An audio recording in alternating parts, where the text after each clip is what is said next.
Hi Daniel, how you doing? Hey, how you going? Yeah, good, thanks. Make yourself comfortable, take a seat. Now, I have read the brief information that's provided to me by our administration team out the front, so I only know very little of what's going on in your situation right now. But first, I thought it might be a good idea to explain a little about myself. Okay. So, my name is Reiss, and I'm a mental health social worker here at Bardon Community Centre. And basically, I see people who have both been referred to me or who came here on their own accord. So, have you ever done a session like this before, Daniel? No, I haven't ever done. Okay then. So, before we begin the session, I would just like to let you know that I'd just like to make sure that you're aware that everything in this conversation is kept private between yourself and I. Cool. You have the choice to discuss this with whoever you like. It is your information. I mean that this conversation is private. The things we discuss will be considered private. The only chance of that not happening is if you were to express information that presented an overriding ethical concern for me. And what I mean by that is, if you express something that indicated to me that you were at risk of putting yourself at harm or anyone else at harm, then I would it would be my duty of care to disclose that information to someone else. So That's fine. Yeah. I understand. And also, just finally on the privacy thing. So I see from the notes there that you also live in the area. I do as well. Yeah. If we were on the unlikely chance that we were to bump into each other at the shops or whatever, if you were to greet me and say hello, of course I would say hello back to you. However, if you were to just, continue on your way and not acknowledge it, I would be fine with that also. Regardless of that, I would never discuss the context of how we know each other or anything that. Cool, thanks. So Daniel, today the purpose of this session is to have a conversation. I'll be asking lots of questions and you get to choose whether you're comfortable in answering them or not. That's completely up to you. Mm-hmm. And then by the end of the discussion, hopefully we can have some strategies or ways of helping you towards fixing whatever your situation might be. Is there any other questions regarding any of that? No, I'm fine with all that. Okay then, so it might be a good time to get underway then. So Daniel, what is it that you hope I'm able to help you with today? So I've started drinking a fair bit again. It happened 2 years ago. I didn't have a job and I went down a hole a little bit and that started again. I believe it's because of my job, but I don't know. It's up to you. It's just I come home and I'll do 3 6-packs in a night, and now it's just normal to me. And I'm getting a lot of pushback from the family, and things aren't okay at home. So that's pretty much the gist of it. So you mentioned just now that your drinking has increased more recently. Yeah, probably the last 2 months, 2 to 3 months. 2 to 3 months. So when you say your drinking has increased, if you were to put that comparatively to, say, your normal drink, right? Yes. About 12 to 18 beers a night wouldn't be a hard pass for me. Yeah, okay. Are they just standard drinks or normally just some Great Northerns? Great Northern. Keep the fridge pretty stocked these days. Yeah. So you said you think it could be related to your work. Yeah. Okay, so if you don't mind me asking, what is it that you do for work? I'm a civil construction foreman. I work for DMB construction. So I'm high up, but it's good. I like the job, but it has its times. It can be stressful. Yeah. So you said you're high up. Could you tell me a little bit more about that? That's what attributes to some of your stress? Yeah, definitely. I'm a foreman, so I look up to. I have people over me, but basically I'm in charge of say 20 to 30 guys, and I've got to distribute their time evenly over the day, and I sort of got to keep the wheels turning, sort of thing. Yeah. So just now, going back quickly. Sorry, I don't mean to be back and forth, but you did mention that these patterns with your drinking, you noticed similar patterns a few years ago when you weren't employed. Is that? Yeah. So that was. This isn't new to me. Yeah. It happened again. Well, it happened before 2 years, about 2 or 3 years ago. And I was starting to stress a bit then. Same thing, sort of with my work as well. But it sort of stopped, and the job finished, and I went on to something easier, and then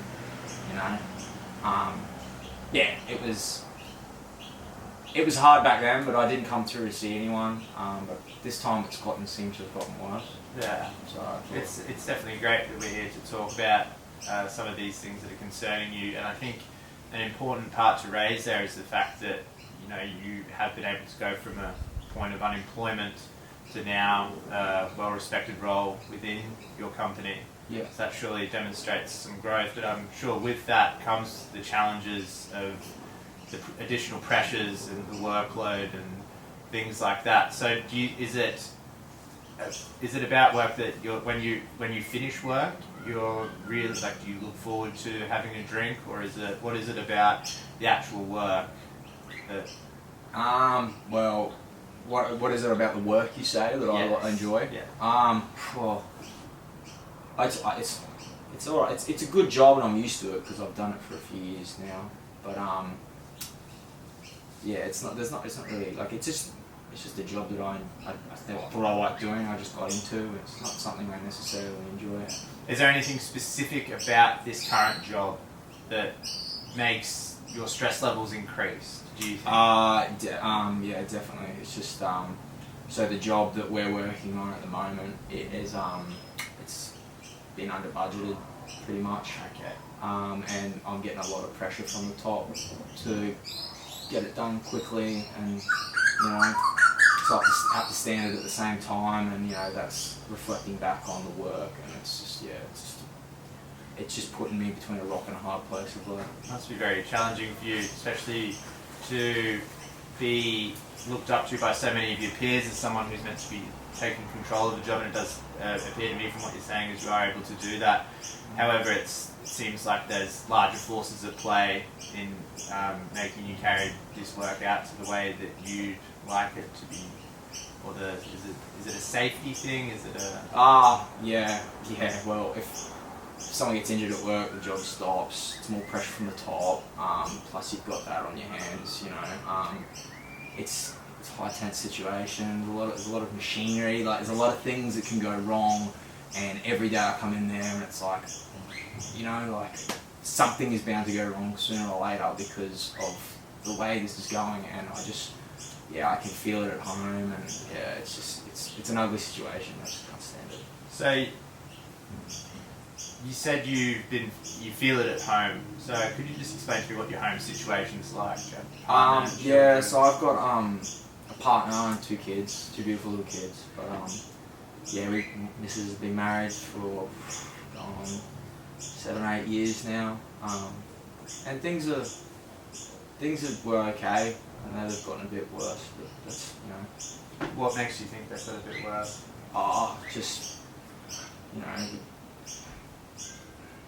Mrs. I feel like she just doesn't like me. I feel resentment from her for some reason. I don't know. Yeah. Why is it that you feel that your partner doesn't have resentment towards you? Sorry. I come home, she doesn't talk to me. I feel like she actively avoids me. There's a lot of arguments. It's a lot of it's becoming quite an aggressive household. So you said it's becoming quite aggressive. That's obviously your frustrations at work coming out at home. So do you find that drinking alcohol is a way of coping with these stresses? It makes me feel good, yeah. It makes me feel better than I was. So. Yeah. So when you say it makes you feel good, how does it make you feel more specifically? It's like a distraction. Distraction. Yeah. Yeah, it's like a weight lifted. It's like I don't really have to think about anything at that stage. It's like the thing I look forward to coming home and doing because I know it's the end of the day. Yeah. And I know it seems like you're working relatively big hours. Does that mean you have much time with your children at all? Yes and no. I get the weekends off, but of late it's been, Saturdays, the odd Sunday morning. But yeah, during the week generally it's, 12-hour days. I'm going at 5. Missus will take the kids to school. So I see them at night, maybe for a brief few hours. But yeah, it's just part of the job though, huh? Yeah, that's right. So when you're finishing work and would you say that the alcohol has become part of your structure through the day? Do you feel though, is it at home waiting for you? Do you go out and get it? It's generally at home waiting for me. Yeah. It's one of the main things I keep, fridge stocked up full of beer because it's part of my day. I can't come home and get stuck into it really. Do you think that this is impacting relations with your partner directly, or do you think it's an accumulation of other things? I think it's definitely affecting my relationship. Yeah, that doesn't help. Yeah. But I suppose it's just I haven't been myself of late. I think that's why I've been drinking. I'm not totally sure. Yeah. Can you think of anything else that might be attributing to this? Just work's a big part of everyone's life, and it would, it's a lot of people go through similar things with bad days at work, and having a few drinks, I don't think is it is obviously for you to come in here and recognise it as a really great thing, because it should provide you with some some clarity on. I think it's just work sucks at the moment. I come home, household life sucks. Family, it's not great. Don't see my kids when they do. They're too tired. When I see my missus, it's almost like she doesn't want to see me. She walks away. It's just like no escape for me at the moment. There's no respite. Yeah. So, do you think that when your partner sees you coming in with these behaviours, how do you think? What sort of body language? What sort of signals do you get off her during that stuff? When she sees me drink, or when I come home? Yeah, when she sees you drink. When she sees me drink, if she doesn't join me, she will go out. She'll cook. She'll go to bed. She'll watch TV shows. She won't inform me on anything that she's doing, but she will. I feel as if it's like. It's resentment. She's actively avoiding me. And it's just. I don't think it's helping. It reflects through, yeah. Well, then I can see it really means a lot to you to just get on top of this issue. So coming in here today is definitely a big step. Another thing I can take from this, our discussion so far, is your ability to come from a situation like this previously and get yourself to another certain point shows a great sign that you definitely have something within you that's going to want you to get the best for yourself and your family. So from this discussion today, what do you consider goals? What would you like to achieve? What are some steps you'd like to take? Ultimately, I would like to, if I can't, take myself out of stressful environments, be able to deal with the stress in a lot more beneficial way to my health and myself and my social life and my family time. I need to be able to deal with it without coming home and ripping the little fading cans. I can't. I don't think that's sustainable for me to keep going like that. So I need another vent or an avenue if this is going to continue. Yeah, it's really great you're able to acknowledge all this stuff. It really does say a lot about you. So you're saying you'd like to have another avenue to release some of these stresses. So if you think about it over the years, can you think of any particular activities that you previously associate with relieving stress? Into any sporting groups or sporting activities, perhaps? Yeah. So well, I used to go bushwalking, and I used to exercise a lot. I used to go to the gym. I used to go running. I used to love running. Yeah. I haven't run for a while. Why haven't you run for a while? it's just time, and I haven't really thought of it, to tell you the truth. Yeah. It's been a bit of a distraction at work at the moment, so yeah. And is it just like when you were mentioned earlier, you like to get home and that's just your day focused and in set ways? Like Yep. you said. So you seem rather fit and still capable of achieving these things. Is that something you would consider as a strategy to maybe curb some of these behaviours? Definitely, if that would help, if that would relieve the stress, for sure. Because I understand, like myself, when I find with the work routine fitting in the balance of a bit of fitness and exercise, it can be hard because after a long day, all you just want to do is get home. So, would it be worthwhile perhaps like going for a run straight after work before you even went home to clear your head, to relieve some of that stress? Yeah. To impose you from taking it inside. I suppose I could do that. And I suppose the missus would like that too. She's always up me about doing more exercise. Yeah.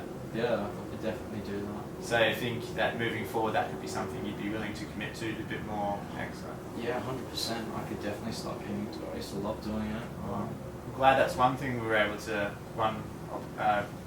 opportunity presented itself there. Just curious, when you back to the drinking again, is that something you would ever consider talking to in a big group format? 'Cause I know there is a lot of good organisations out like there. AA and things like that. Yeah, something like that. Have you ever considered anything like that before? I've never considered it. It's always been a bit of a stigma for me, but at the moment I'm just willing to try anything.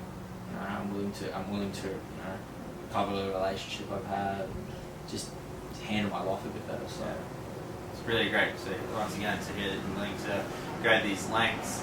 I'm just wondering how's another way that you think you could manage these? Is there, so you said you don't like the whole group situation. Is that disclosing to a lot of groups? Would it be if the experience was a bit more personal? Would that be something that you find beneficial, like this conversation today, but in a bit less technical format? Yeah, I tend to open up a little bit better when it's one-on-one. Just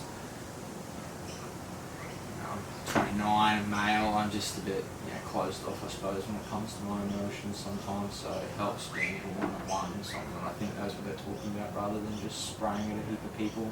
Once again, that's very common as well, because a lot of males, I'm sure you're aware these days, often have problems of, needing to provide for their families and the certain roles that are associated with being a male, and people often get caught up in them, but often lose track of having these important conversations and stuff, because it can be very, very beneficial moving forward. So, Daniel, just to finish up our session today, I think we've come a long way personally in this short amount of time already. It was great that we were able to unpack some of the problems and get to the deeper root of a few of these concerns related to you drinking.